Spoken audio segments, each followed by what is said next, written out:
नमस्कार, आप मौर्य ध्वज एक्सप्रेस देख रहे हैं। आज हम मौजूद हैं आरजेडी कार्यालय गायघाट, जो माननीय विधायक प्रत्याशी निरंजन राय जी का ये कार्यालय है, जहां हमारे बीच कई सारे कार्यकर्ता लोग मौजूद हैं। इसमें कुछ, हालांकि हम सभी लोगों का तो नाम पता नहीं बता पाएंगे क्योंकि इसमें कई सारे ब्लॉक अध्यक्ष हैं, कई मंडल अध्यक्ष होंगे। लेकिन सबसे बड़ी चीज़ सर, इस बार जो चुनावी चर्चा है, खासतौर से कई सारे लोग कंपटीशन में हैं। निरंजन जी को आप कहाँ देखना चाह रहे हैं और कहाँ पहुँचाना चाह रहे हैं, और उसके लिए तैयारियाँ अभी किन जोरों पे हैं सर? निरंजन जी के लिए यहाँ कोई लड़ाई नहीं है। कोई दल, चाहे वो लोजपा हो, चाहे जनता दल यूनाइटेड के प्रत्याशी पूर्व विधायक हों, है कि नहीं, ये कोई रेस में नहीं है। सिर्फ और सिर्फ गायघाट विधानसभा क्षेत्र ही नहीं, मैं तो ये कहूँगा कि पूरे बिहार में राजद गठबंधन का लहर नहीं, आंधी चल रहा है और हमारे 200 प्लस सीट आने जा रहा है। निरंजन जी को यहाँ सामने में कोई नजर नहीं आ रहा है, पता हो चुका है सारा।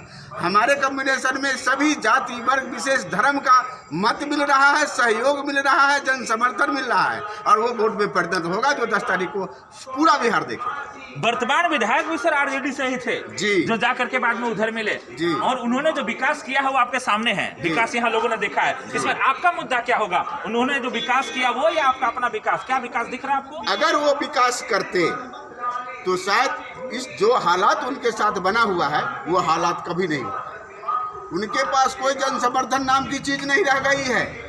एनडीए का वोट विखंडित हो चुका है। एनडीए के लोग, चाहे वो बीजेपी के समर्थक रहे हों, चाहे तीर छाप के समर्थक रहे हों, चाहे जो भी लोग हैं, मैंने एक ही शब्द में आपको कह दिया कि गायघाट में एक आंधी है जो पूरे सभी जाति समुदाय, न कोई बैकवर्ड, न कोई फॉरवर्ड, न कोई अति पिछड़ा, न कोई पिछड़ा, न कोई अकलियत। सबसे बड़ी चीज हम जानना चाहेंगे, अभी हमारे साथ कई सारे नौजवान लोग भी हैं यहाँ, आप लोगों का मुख्य मुद्दा क्या होगा सर? मेरा मुख्य मुद्दा है तेजस्वी न्याय युवा सरकार बनाना। तेजस्वी और युवा सरकार बनाना। सबसे बड़ी चीज रोजगार की जो बात है, 10 लाख रोजगार देने की बात है, उसको प्राथमिकता देने की बात यहाँ, हालांकि ग्राउंड लेवल से लेकर के नेशनल स्तर तक का ये एक मोटिव बन गया हुआ है। क्या कहना चाहेंगे सर यहाँ के लिए और खासतौर से निरंजन जी के लिए? मैं निरंजन जी से यही उम्मीद करता हूँ कि ये गायघाट की जो वस्तु स्थिति बहुत हद तक बिगड़ गई है, हमारे तमाम बेरोजगार युवाओं के लिए, किसान के लिए, हॉस्पिटल में स्टाफ नहीं है, स्कूल में पढ़ाई के लिए टीचर नहीं है, उन सभी चीज़ों के लिए मैं निरंजन यादव से उम्मीद करता हूं। और यहाँ पहले से भी आम जनता का जो सारा आरोप है, खासतौर से आपसे हम जानना चाहेंगे सर, आम जनता का जो आरोप है, इससे पहले भी आरजेडी का यहाँ विधायक रहा है खासतौर से और मंत्री भी रहे हैं, लेकिन उन्होंने अभी तक कोई विकास नहीं किया। इसको लेकर के सर क्या कहेंगे और वर्तमान जो आपके कैंडिडेट हैं उनको लेकर क्या कहेंगे? हम पूरे गायघाट विधानसभा का तमाम जनता निरंजन जी से आशा लगाए हुए हैं और इसी आशा के बिना पर हम लोग एक मत होकर के उनको विजयी का बीएससी का माला पहनाने जा रहे हैं। अपना परिचय सर क्या दें? मेरा नाम हुआ mister Ganga Prasad Yadav, village Misrauli, post Benibad, थाना गायघाट, जिला मुजफ्फरपुर। किस पोस्ट पे सर आरजेडी में आप यहाँ जी? अभी किस पोस्ट पे हैं आप? मैं एक सोशल वर्कर हूँ, लालू जी के जमाने से 1990 से।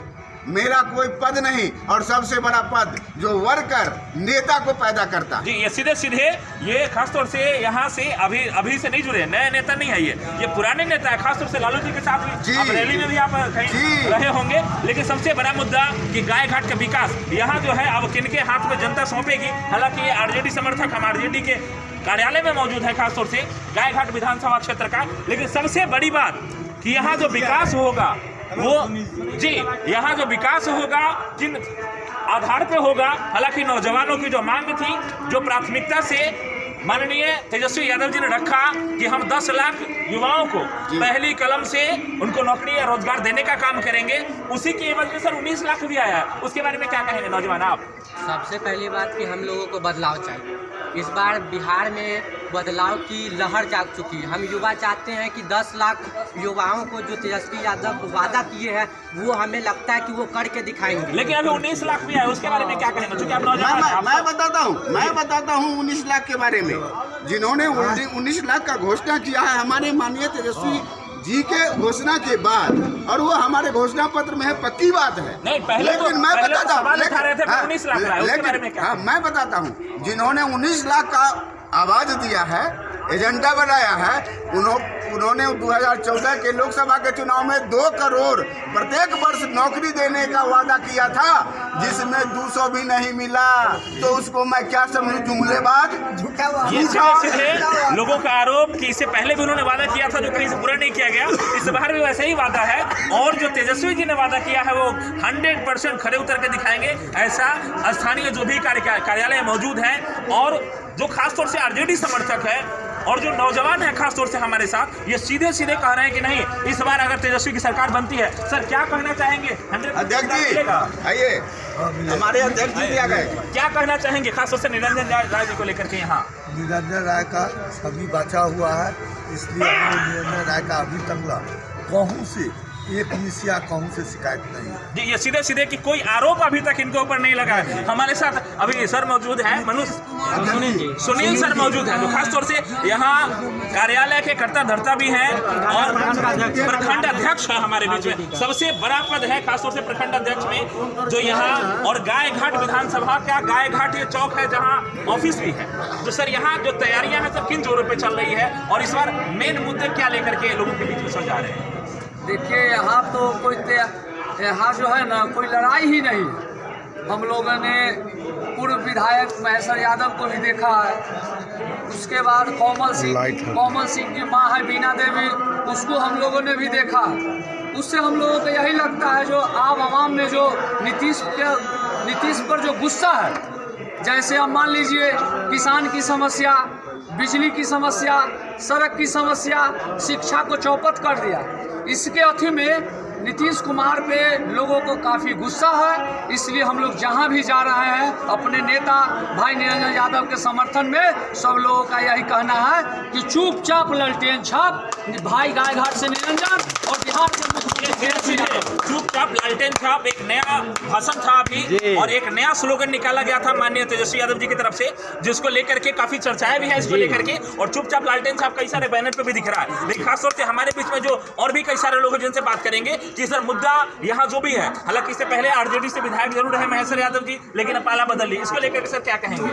देखिए कि पाला बदलने का उनका रीजन क्या रहा होगा? पहले तो पूर्व में भी हमारे माननीय नेता राष्ट्रीय लालू प्रसाद यादव जी का जब राबड़ी जी मुख्यमंत्री बने थे तो फिर पूरे बिहार में एक ही विधायक थे महेश्वर प्रसाद यादव जो विरोध किए थे।